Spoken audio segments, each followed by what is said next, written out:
บางบ้านหรือว่าบางครอบครัวบางพ่อแม่นะถ้าเกิดว่าลูกกลับมานั่นนี่เขาเจ้าสิบ่ให้อยู่นำใด โอ้นั่นน่ะบ่ มีได้เนาะ มี อ๋อถูก10 ปลายคนทุกคนเด้นอนกันได้นี่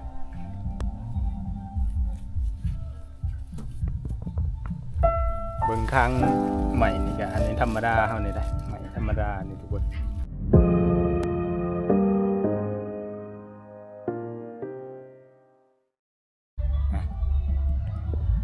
สบายดีทุกคนยินดีต้อนรับเข้าสู่ช่องบ่าวไก่บ้านนาคือเก่านะเมื่อนี้ก็เฮาก็มาตามที่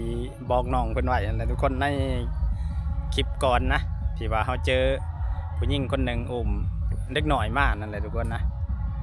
เพิ่นเอาพัวเพิ่นตีนั่นแหละเฮาก็เลยมื้อนี้มาเยี่ยมยามถามข่าวอีกเทื่อหนึงได้มากับบ่ได้มามือเปล่าดอกเอาขนมมาฝากเพิ่นและมื้อนี้หันเฮาเดินทางมานี่ก็ค่อนข้างที่จะค่ำนิดจังหน่อยนะมาก็บ่ดีเพิ่นอยู่เฮือนบ่ดีนะทุกคนประกันหนังอยู่นะสบายดีสบายดี อันนี้เป็นแม่เพิ่นบ่โดยโอ้เป็นแม่เพิ่นเนาะโดยอันนี้ลูกสาวนี่เป็นอะไรผัวบ่ได้มานำบ่ไม่ได้มานี่ใช่อันคนหน่อยอุ้มมาเหมือนฮะอันนี้ไม่นอนบ่นอนเลยโดยเอ้าขนมใจมาฝาก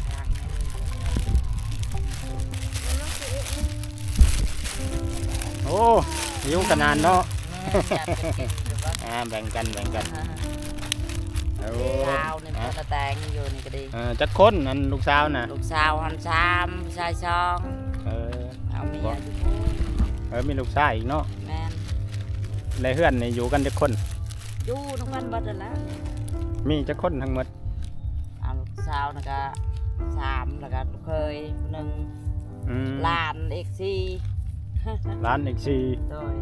แม่น8 9โอ้ลูกชายอีกเด้ทั้งหมดจักคนก็12 12คนอยู่เฮือนหลังนี่เนาะแล้วพอได้จับไปใช่เลยว่าคือว่าพอกับมันเป็นตาโอ้บอกว่าจะเด้เหินพอกันนี่ดิหลังนี้ไก่กันเนาะ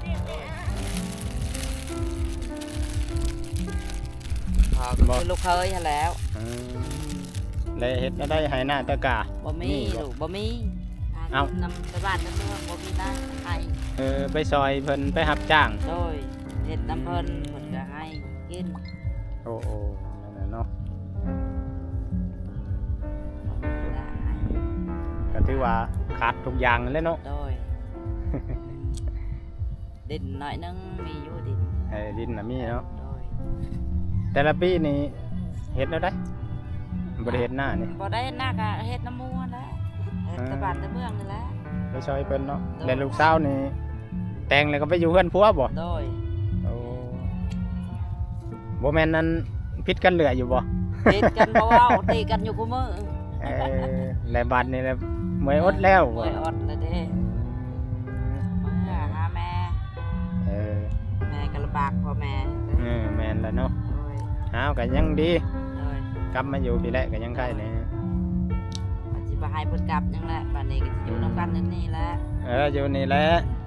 กลับก็คือเก่าหั่นแหละ2 เทื่อ 3 เทื่อเลยเมื่อมันหลายเทื่อแล้วเนาะคือเก่าหั่นเมื่อกะติคือเก่า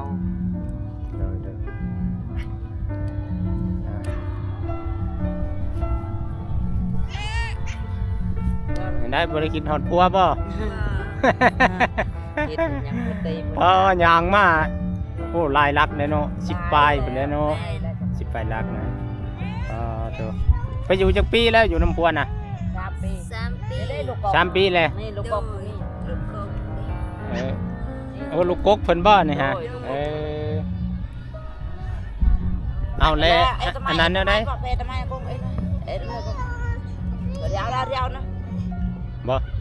อยู่บ้านพวนน่ะก็เพิ่นเฮ็ดหยังเฮ็ดเวียกหยังเพิ่นบ่ได้เฮ็ดเวียกบ่ได้มีเวียกเฮ็ดคือกันเนาะน้ำนี่แต่บ่มีคนเฮ็ดเดี๋ยวมาอยู่หยับแล้วตะกอบไม่เป็นไรก็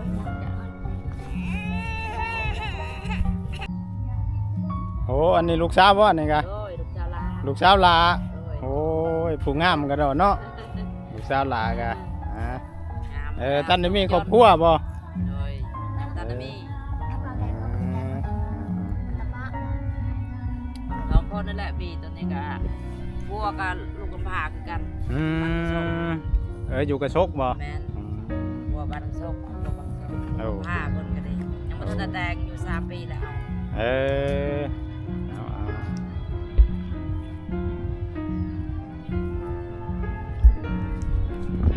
ก็เดี๋ยวในใดถ้าเกิดว่ามีคนเขามาซอยก็มาได้เนาะ ได้ หรือว่าอยากมาถ่ายมาหยังก็ได้เนาะ บ่เป็นหยังได้ เพราะว่าเขาต้องทำก่อนเพราะว่า โอ้ยแม่นนะ เพราะว่าเคยไปถ่าย เนาะ เคสหนึ่งนะแต่ว่าบ่แล้วแล้วเขาเจ้าบ่อยากให้ถ่ายนะเขาก็เลยทำก่อน ถ่ายลูกเอ้ยนี่ถ่าย แม่น ถ่ายมัน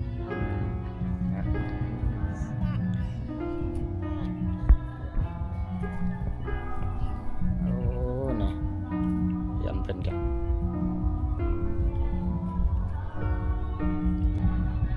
บ่บัดหาอยู่หากินแต่ละมื้อเด้ หาอยู่ก็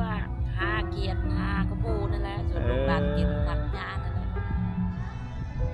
กลางคืนก็หากันเนาะ เลยหากัน บ้านเฮาหากินง่ายอยู่ ง่าย พอได้เนาะ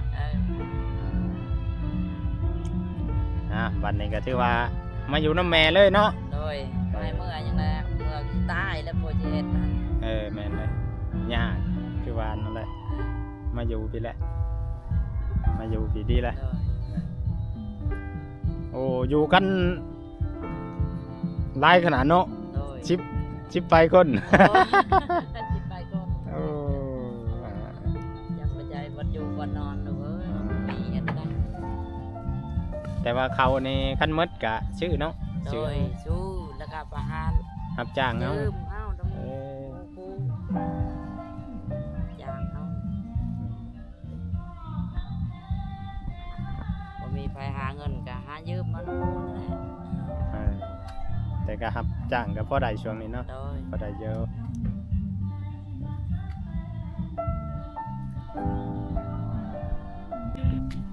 อ่ะ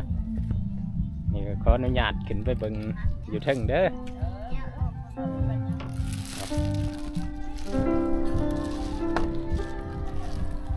โอ้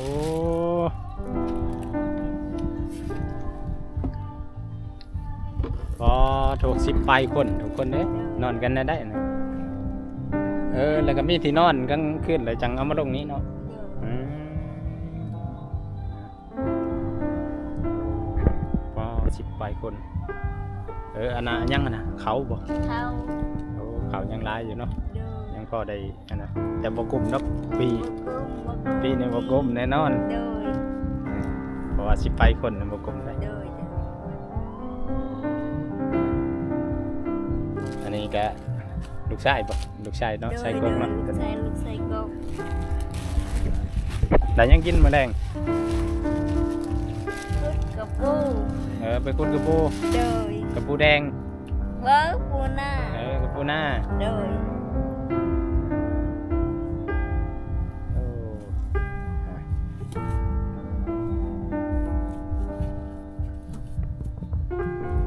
เบิ่งครั้งใหม่นี่ก็อันนี้ธรรมดาเฮานี่ได้ธรรมดาบ่ได้แม่นเส้นผ่าหยังได้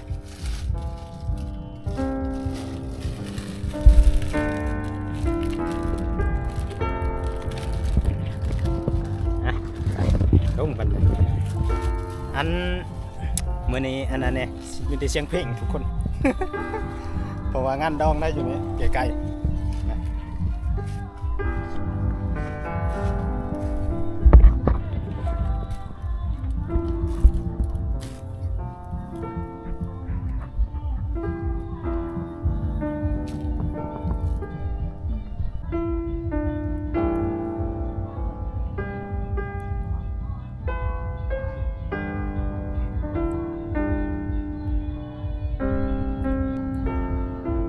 บ่อน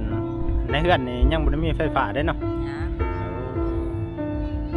ใส่หยังไฟโซลาร์เซลล์ แม่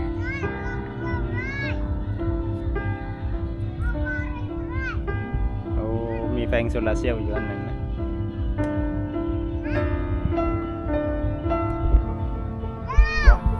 อันเลือดนี่เฮ็ดได้จักปีแหละ 4 ปีนี่แหละ 4 ปีแต่ก่อนอยู่ไสแต่ก่อนแต่ก่อนอยู่น้ำยาบ่ บัว เพื่อนผัวเนาะโอ้แล้วผัวได้ซะแย่งกันบ่หรือนั่นน่ะโอ้แย่งกันข้อยคิดว่าผัวก็อยู่นี่ได้ แต่ว่ายังบ่ทันได้ออกโยนไปจำนวนนะยังบ่ทันได้ออก ยังทันได้ปะกันเนาะว่าง่ายๆก็แต่ว่าแยกกันอยู่เนาะเพิ่นเลยอยู่ในนี้กับลูกเนาะเจ้ากันเนาะแนวนั้นแหละผมคิดว่าเพิ่นน่ะอยู่ในนี้ได้บ่เนาะ ก็อยู่แต่เพิ่น อยู่ต่างหาก อยู่นำเพิ่นบ่ได้ก็เลยอยู่นำลูก โอ้ใครอยู่โอ้ลูกอะผู้หญิงหลายเนาะ ยิงซ้ ผู้หญิง3ผู้ชาย ำใจซ้อม ชาย2แต่ว่าไปไทยหมดบ่หรือว่าไปอยู่บ้านเมีย ผู้ก็พันเอาเมียอยู่บ้านในแสกที่ตะโกนเด้ อืม ซอกมันไปเฮ็ดงานอยู่เวียง โอ้ ก็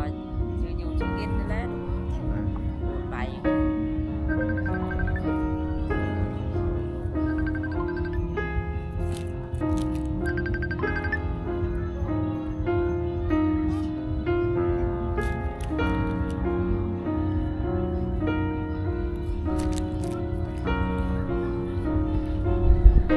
แล้วแม่ซื้อแล้วได้แม่นะ ชื่อ100 ซื้อ100เนาะ โดย โอ้ซื้อแม่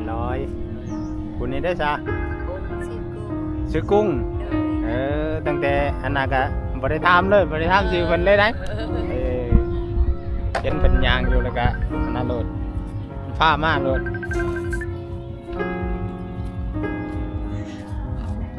ฮัลโหล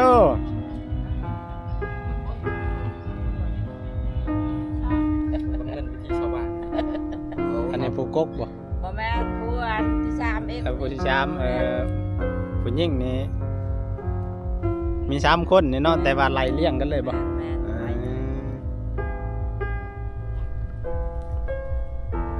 นี่ลูกสาวเพิ่น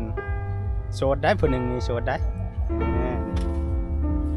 สาวยังก็สาวแก้วบ่ โดย ผู้นี้มีครอบครัวแล้ว แถว เด้ลูกเพิ่น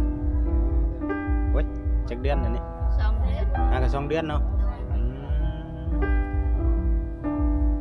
โดย เฮาก็อยู่แต่เฮาบ่มีเขาก็ตามเขามีลูกมีหยังแล้วก็ฮักแพงที่เฮาพ่อแม่ยังมีบ่ แต่ก็ยังดีได้อันบางบ้านหรือว่าบางครอบครัวบางพ่อแม่นะถ้าเกิดว่าลูกกลับมานั่นนี่เขาเจ้าสิบ่ให้อยู่นำได้ โอ้นั่นนั่นบ่ มีได้เนาะ มี เขาเจ้าบ่ให้อยู่ แต่อยู่ปะบ่ได้แล้ว ป้าบ่ได้แม่น ปะบ่ได้ แม่นจังได้ก็ ปะบ่ได้ลูก จังได้ก็ให้อยู่นำนั่นแหละ สิปะให้ไป สิชัวร์สิดีก็รับเอามาเลย ครับเอา แม่นเหรอวะ โอ้ถูกต้องที่คิดนั่นนั่นถูกแล้ว ก็พอกินพอกิน แม่นเลย คิดแล้วมีเกลือคิดเกลือเนาะ ได้ลูกคนก็ได้บุญหวาน ผู้นี้เนาะ แม่น คอยเราว่าผู้ชายได้บ้านนี่ก็มาบ่ช้องบ่ลูกได้ได้ เพราะผู้นึงก็เลี้ยงเอาไว้ตั้งแต่น้อยไม่ได้ โยังยังน้อยคุณไปอยู่นำแม่กับพ่ออยู่พุ่นเนาะ แม่น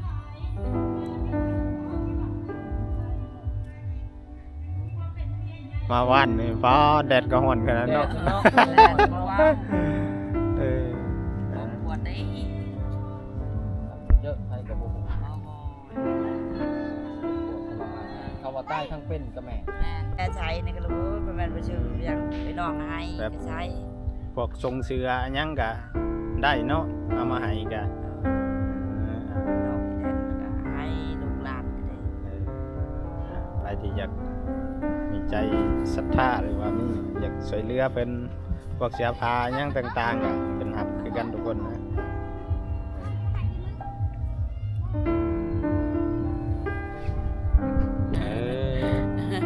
ได้แซ่บบ่ แซ่บ แซ่บบ่ล่ะ ตามแล้วนะลูกตามแล้ว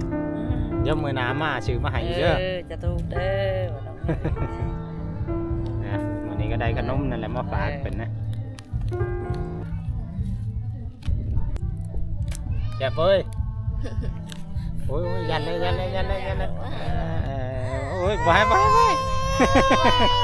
เออเอาบ่ให้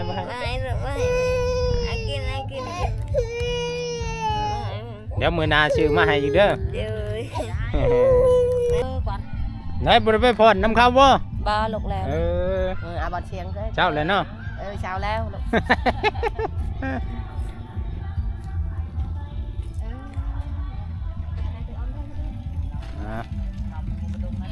โอ้สบายดี โอ้ เป็นป้าแต่งตัวหล่อแท้ ฮะสบายดี FC บอกไกลบ้านนาเฮ็ดรอๆกัน ป้า อ๋อ ไม่ใช่เมีย ฮะ เมียเป็นมา บ่มีได้โสด โสดอีก โอ้โสด กระโจนจะเป็นเคยลาด้วยนะ เป็นเคยลาได้โอ้ลูกสาวเรางามได้ อันนี้ได้ เออ ลูกสาวลา เราสนใจได้ประมาณได้ เป็นโสดแล้วเนาะ โสด บ่แม่นมื้อนี้ มือเดียว มื้อเดียว บางได้นี่เลย มือเดียวประมาณชั่วโมงหนึง นี่ได้บางเงินอยู่นี่ โอ้ยบ่สำคัญเนาะ แม่นล่ะ บ่สำคัญดอก สำคัญที่ใจ อยากกับบ่มีลูกเอ้ยไอ้นาตะกากับบ่มี ได้ลูกเคยนี่อันนั้นหลายได้ลูกเคยนี่ เป็นลูกเคยโอ้ยจ้า ดุได้ ลูกเคยนี่ดุ ดุ นอนเว้น นอนเล่นโอ้ย เล่น เกียด ดุ ดอก ขนาด นอนเล่นนอนจักรยานนอนอยู่จิตไฟใจมันลูกเอ้ยกันประหยัดในปากแล้วก็นอนเล่นก็ได้ นั่นแหละทุกคนนะก็เท่าที่เฮามาถ่ายก็อยากให้ทุกคนได้ทำผู้หรือว่าใครที่ติดตามอยู่นะจากมือแรกที่ว่าเฮาพามานั่นนี่เฮาก็บ่ได้จักเป็นการส่วนตัวนะครับพาเพิ่นมาก็มาอยู่นี่มามื้อนี้ก็มาสัมผัสก็ถือว่าได้อันนั้นหลายอย่างอยู่ทุกคนนะก็คือเพิ่นเว้าส่วนพอของอันนี้นะกันได้เลิกกับแม่เพิ่นไปแล้วแยกกันอยู่นะทุกคนนะส่วนเพิ่นกับลูกก็อยู่นี้10 ไปคนได้อยู่กันหลังนี่12 คนเพิ่นว่าจักนอนได้แหละแต่ว่าเท่าที่เฮาอันนั้นเบิ่งมีสังเกตเบิ่งเห็นเสียนอนอยู่อันหนึงเห็นบ่ทุกคนนะอยู่ถึงคำๆแลเพิ่นน่าสิอารมณ์คิดว่านะ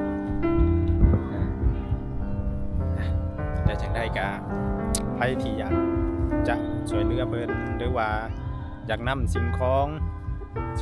ต่างๆเครื่องใช้นะทุกคนเป็นเครื่องใช้หรือว่าหยังก็ตามมามอบโดยตัวเองก็ได้ทุกคนนะหรือว่า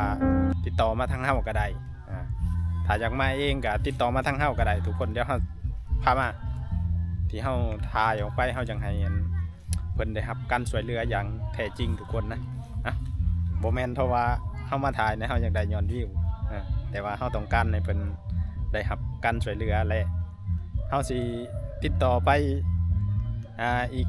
อันนั้นหนึงทุกคนนะเดี๋ยวเฮาสิให้เพิ่นเข้ามาช่วยเหลือแต่ก็จังนั้นได้เฮาสิประสานให้นะ